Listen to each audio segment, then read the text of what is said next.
I'm a supporter of international education, and British education in particular. I have an interest in its importance, an interest in bringing as many international students to this country to study as possible, in promoting the value and quality and so on of British international education, British education abroad. But that's not the same thing as supporting the hyping of these figures to make it more important than it actually is. Only a few years ago, UCOSA said that it was worth about 5 billion. That's for the year 2003-2004, as I recall. Last year, the Director General of the British Council said 10 billion. And now we have a report from the British Council putting the figure at a staggering 28 billion. 28 billion. That puts it above financial services, above exports of food, above exports of cars. It's a simply staggering sum of money. And of course, it's very tempting to want to believe it, but it really won't do. It's complete nonsense. Of that 27.8 billion that is given in the report, the large majority, 54.4%, is described in one short paragraph referring to consultancy. And in that short paragraph, the one thing it does make clear is that this figure doesn't appear as an education export in the balance of payments reports. It appears under such matters as advertising and R&D. This is not money, therefore, that's brought into the country as a function of overseas students coming to this country and therefore shouldn't be there. That's more than half out the way already. Then look at two other important considerations. Students come to Britain to work. They come to study as well, of course, but they come here to work. They come here to study, they come here to work, and they earn a lot of money while they're here. Now, nothing wrong with that. I'm a supporter. I don't have a problem with this, but I do think that it's nonsense, therefore, to simply gross that up and start talking about it as though it's an export.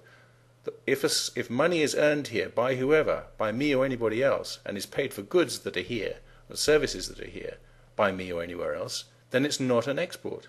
Not because it's an international student, not when I do it. It's not an export. If the money comes from here, it is not an export. Then there's the fact that worldwide there is a network of international agents who send students to Britain. Now, those agents get a considerable share of the money that is due for international education, and they take it off the top or off the bottom. It may come in the form of a commission after the student has arrived or whatever. It may come off the top in the form of a discount, so that the invoice value that is sent to the agent is 15, 20, 25, 30% or whatever less than the student pays to the agent. What this does is therefore greatly reduce the amount of money that comes into Britain as a function of this industry.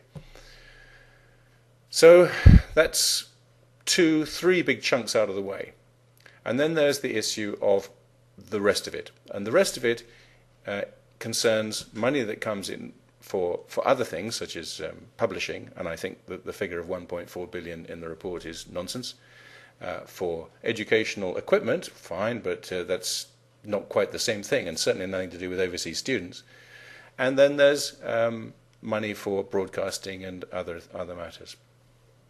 But we're still left with quite a large sum of money, of which most is assigned to goods and services that the students buy while they're over here, which are not a function of the educational institution that they're in. For food, for lodging, for travel, for clubbing, for going to the supermarket, for buying clothes in Marks and Spencer, wherever it may be. This is another factor.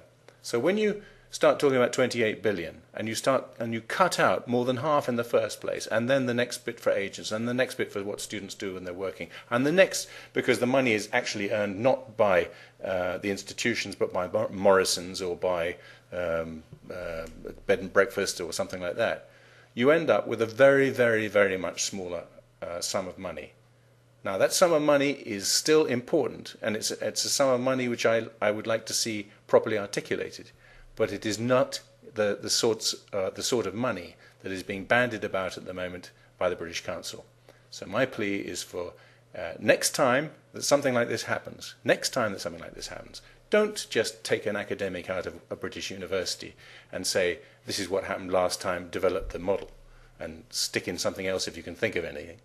but to take rather people who actually understand the market, a team of people who've worked in the market, who work with agents, who understand how many students are working in their own organisation, and start making proper adjustments and proper discounts, and ending up with the amount of money which is assigned truly to education and the amount of money which is truly assigned elsewhere into Marks and Spencers and Morrisons and so on. And only when you've done that will you be able to come up with a figure which is truly respectable. At the moment, I think what we're doing is little short of a disgrace. Thank you.